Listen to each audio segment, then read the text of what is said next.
darling, it's me Darlis and welcome back to my YouTube channel. So for today's video is may panibago na naman tayong video. And as usual, ngayon na lang naman tayo na pag-vlog ulit sa ating YouTube channel. So ngayon, nagbabalik na naman tayo para magpangiti. Almost 1 month na naman tayong walang upload. Yung last upload pa natin is yung Acer Day with Justin, Stel, and G22.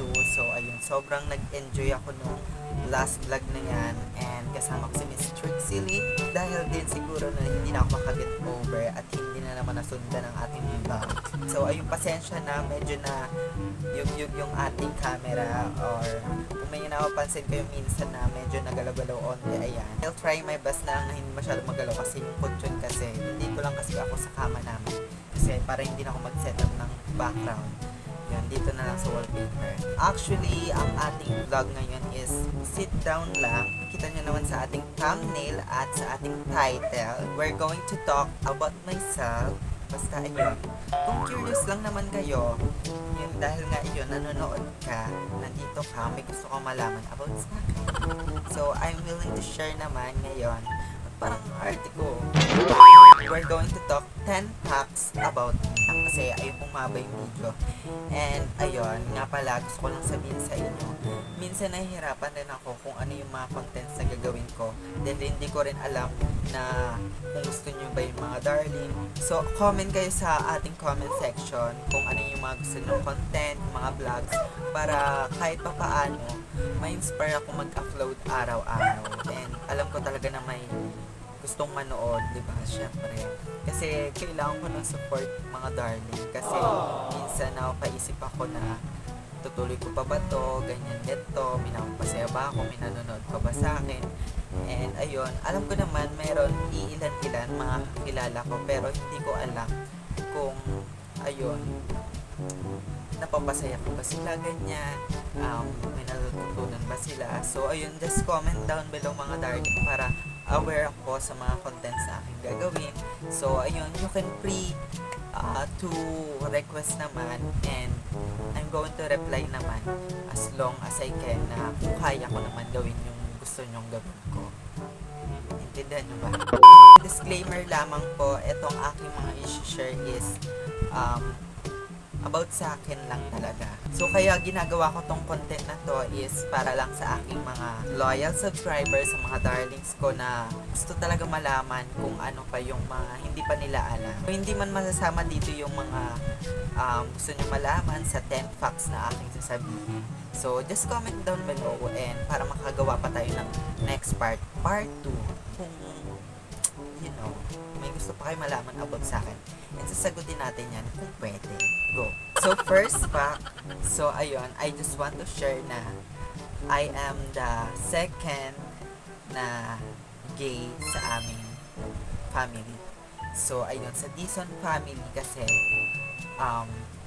pangalawa ako sa bakla. So ayun, parang parang kakaiba ganyan, bumigay and nag-ibang landas ng kasarian, dahil dito ako masaya sa kung ano yung pinili ko. So, sa pagta-transition ng aking gender, which is ayun, naging transgender ako, I'm so happy na natanggap naman nila ako paunti-unti hanggang ngayon. So I love na na-accept na ako ng aking family sa kung ano man yung gender na gusto ko. Sa Dizon family, meron na kasi kaming first, or kumbaga yung pinaka-queen. So ako yun lang yung pangalawa. So si Miss Ashi, nag-guest na rin siya sa aking vlog last 2 years ago now with Mrs. Tesha and Miss Aliana. Sa pagkakaalam namin dalawa, at yun rin yung sinasabi ng family namin. So ayun, pangalawa ako sa bumasag. Dalawa lang kaming bakla as of now. I'm happy na ayun, syempre ito yung pinili kong fat, and I love it naman, and I feel yun, confident and beautiful. Yes! Itong mga facts na to is parang random, basta about sa akin, random facts about me. Pasensya na kasi may mga background noise talaga. Katulad ng electric pa, naririnig nyo naman, diba? So, kasi mainit. Baka may maglapot ako dito kung hindi ako mag-electric pa. Second fact is, I am introvert person. Pero minsan extrovert ako. Mas na-consider ko yung sarili ko as an introvert person. Kasi ayoko nang maingay, gano'n. Parang hindi ko alam sa tenga ko. Parang mabilis ako marindim, mairita. Parang ayun, irritable ako. Tapos, moody-moody, gano'n. Tapos, mas gusto ko tahimik lang. Tapos, gusto ko minsan mag-isa. Tapos, kung magkakaroon man ako ng kasama, isa lang. Kunyari, isa, dalawa, ganun, konti lang. Like, pumapasa yung pagiging extrovert ko. Sobrang saya ko nga. Tapos, ang dami ko ang kasama. Tapos, jolly-jolly ako. Tapos, bigla akong malulungkot.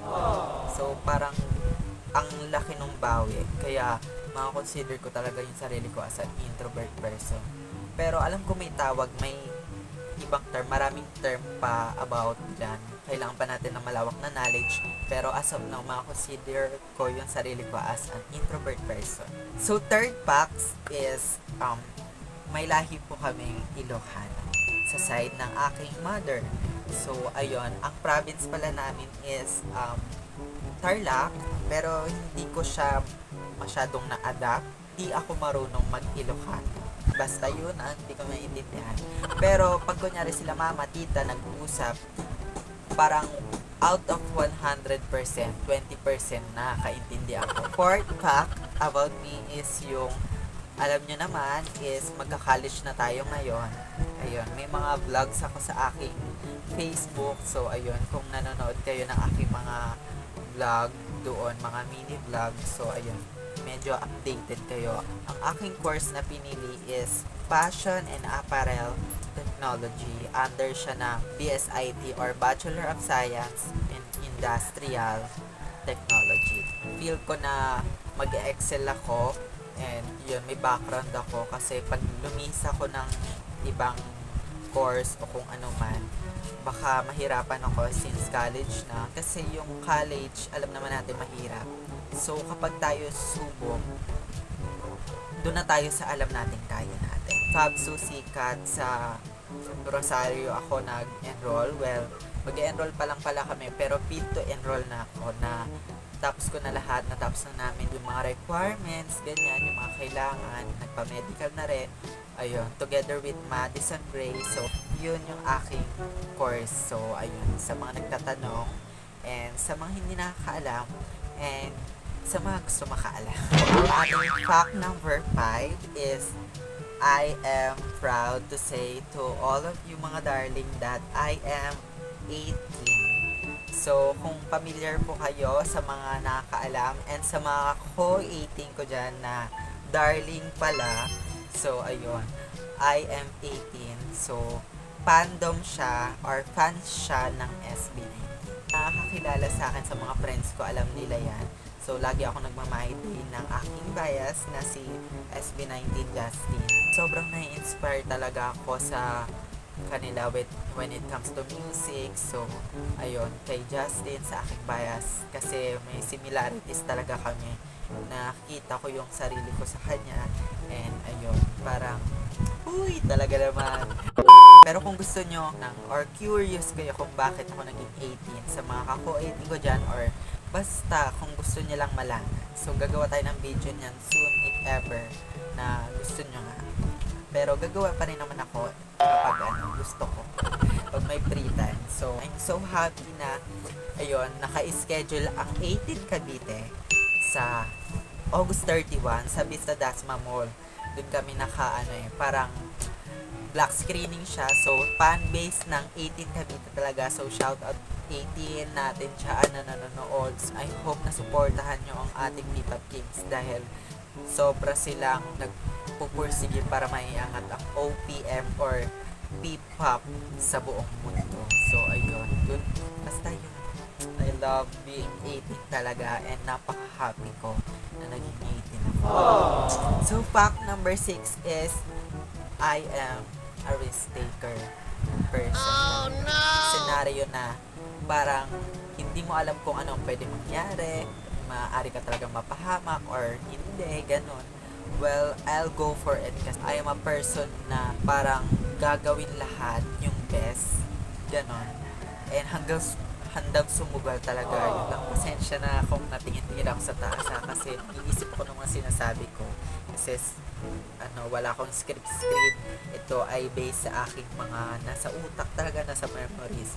And based syempre sa aking heart na i-share sa inyo. So ayun, kaya nga nasabi kong risk taker ako kasi may mga times na kahit na na-aksidente na ako, go pa rin, handang tumulong, gano'n.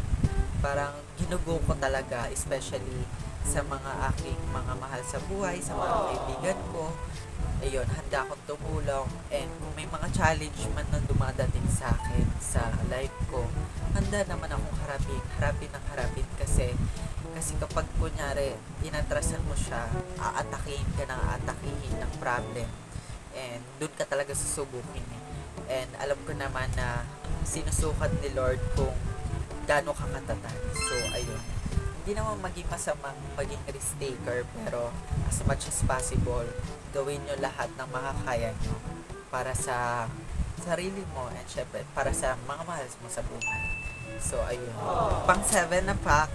So curious kayo kung saan kami nakatira, ganyan. Dito po kami nakatira sa Bagong Pook, Cavite City. Ayun, simple lang, kahit medyo magulo minsan, masaya, mahirap, pero feel ko talaga pag kunyari gumaan yung buhay namin, umasenso yung buhay namin, kailanman hindi ko makakalimutan tong lugar na to kasi syempre dito ako lumaki, dito ako nagkaisip, dito ako nagtuto ng mga bagay na nakakatulong sa akin, nakakasama din, and ayun, marami ako natutunan dito sa lugar na to, and dito ko talaga na-experience yung hirap at yung saya na naidudulot ng bawat experience mo talaga as a person. I'm so proud and I'm so happy.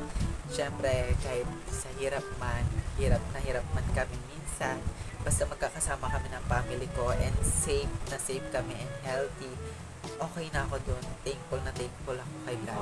And syempre, ayun, magkakasama nga kami. Ayun. Ang drama. Medyo dito sa ating 8 fact, medyo talaga hindi ko naman masabi na parang takot na takot. Ayoko manood talaga ng mga horror movies. Kasi parang magugulatin kasi talaga ako. Tapos siguro ang tagal ko na hindi nakakanood ng mga movies na nakakatakot. Siguro mga clips lang, ganun. Pero hindi ko siya makakonsider na gusto kong panoorin talaga ng buo, or yung parang gusto kong makanood ng mga multo-multo, ganyan. Kasi parang doon nabibuild yung yung takot, parang ganun. And ayun, parang ayoko kasi parang napapanaginipan ko siya dahil. And ayoko rin nung nakakanood ng mga yung mga ginigilitan ng ganyan, mga kamay, basta ayoko talaga ng mga ganun. So for our second to the last fact is I am a fan of Miss Glyza de Castro. So sobrang amaze ako kay Miss Glyza de Castro. Oh my God. Sa pagiging kontesa kay Sandra Perena, and ngayon Boss G ng Running Man. So ayan ang mga sinubaybayan ko ng mga niya talaga, mga pelikula niya or mga show niya kung man si Miss Glyza de Castro. Siguro may starstruck ako kasi bukod sa maganda, magaling umarte, palaban, yun yung Running Man, patapos na yung season 2, pinagpe-pray ko talaga na siya manalo ng season 2. Sana Boss G, sana siya talaga manalo. So ayun, anyway, sobrang fan ako ni Miss Glyza de Castro sa mga celebrity natin. And to our last fact about myself is about my hair. My hair is almost 6 years na. Before pandemic kasi hindi na ako nagpagupit. 2018 talaga hindi na. So parang masasarado ko na 6 years na talaga itong hair ko. And I'm very, very proud na nakapagpahaba ako ng ganito kahaba. Dahil nung tinititigan ko yung sarili ko sa salamin nung mga panahon, hanggang dito pa yung buhok ko. Sabi ko talaga, papahabain ko yung buhok ko hanggang puwet. Yes. Or more pa, basta hanggat kaya ko pahabain. Papahabain ko kasi I love a long hair. And hihintay ko magsawa ako sa kakaloon. Kahit mainit na, go pa rin. And, ayun. So, 6 years na po ang aking hair. Yung mga darling, dito na nagtatapos ang ating video. So, ayun, I'm really, really sorry po talaga sa mga background noise, sa ating shaky camera, sa kung ano man, sa lighting. Kasi, ayun, naka-ring light lang tayo na isa. Hindi ko ginamit yung isa ko pa para dalawa, para ano, kasi wala masasaksakan, malayo. So, carry naman yung ating lighting ngayon. Medyo nagalaw nga lang talaga yung ano, yung camera, kaya nagbabago yung lighting. Pero anyway, so ayun, thank you so much aking darling kung tinapos mo man hanggang dulo ang ating vlog. I hope you understand na minsan lang tayo nakakapag-upload, pero I hope na soon or maybe tomorrow again, and tomorrow na makapag-vlog tayo na makapag-vlog para sa inyo. So, I'm doing my best naman para sa inyo mga darling, para mapasaya kayo, may matutunan man lang kayo sa aking video. So, yung mga darling, dito na nagtatapos. Again, maraming salamat sa lahat-lahat ng pagsuporta nyo. And ayun, thank you sa almost 300 plus subscribers na nagsasubscribe. So, ayun, maraming salamat. And please like and share this video kung natuwa ka. And click the notification bell and subscribe button para lagi kang updated sa bawat video ko. Goodbye. Thanks for watching mga darling. Bye.